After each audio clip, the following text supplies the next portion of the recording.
السلام علیکم ورحمۃ اللہ۔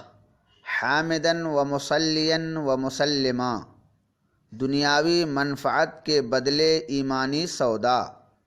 چلیے اس کے بارے میں حدیث سنتے ہیں۔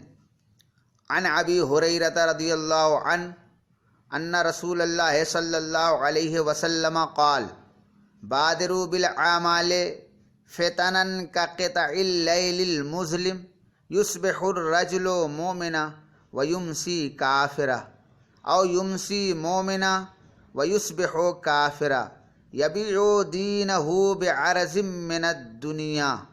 امام مسلم نے کتاب الایمان میں، امام ترمذی نے کتاب الفتن میں، ابن حبان نے اپنی صحیح میں، اور امام احمد نے مسند احمد ابن حنبل پارٹ 13 پیج نمبر 400 پر، ابو یعلا نے مسند ابی یعلا پارٹ 11 پیج نمبر 396 پر، امام طبرانی نے المعجم الاوسط پارٹ 3 پیج نمبر 156 پر، اس کے علاوہ امام سیوطی، منذری اور ہندی وغیرہ نے بھی اس کو نقل کیا ہے۔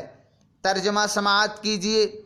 حضرت ابو ہریرہ رضی اللہ عنہ بیان کرتے ہیں کہ رسول اللہ صلی اللہ علیہ وسلم نے ارشاد فرمایا، فتنوں کے واقع ہونے سے پہلے نیک اعمال کر لو جو اندھیری رات کی طرح چھا جائیں گے۔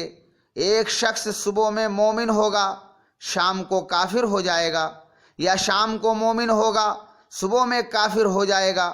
معمولی دنیاوی فائدہ کے تحت آدمی اپنا متاع ایمان بیچ دے گا، لہٰذا وہ وقت آنے سے پہلے اپنے ایمان کی حفاظت کرتے ہوئے اعمال صالحہ، ذکر و اذکار، صدقہ و خیرات کی کثرت کرو تاکہ اللہ عز و جل ہماری ایمان کی حفاظت فرمائے۔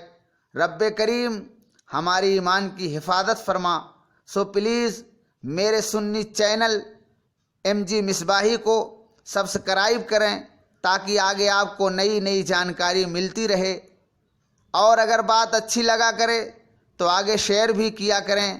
Thank you for watching and listening.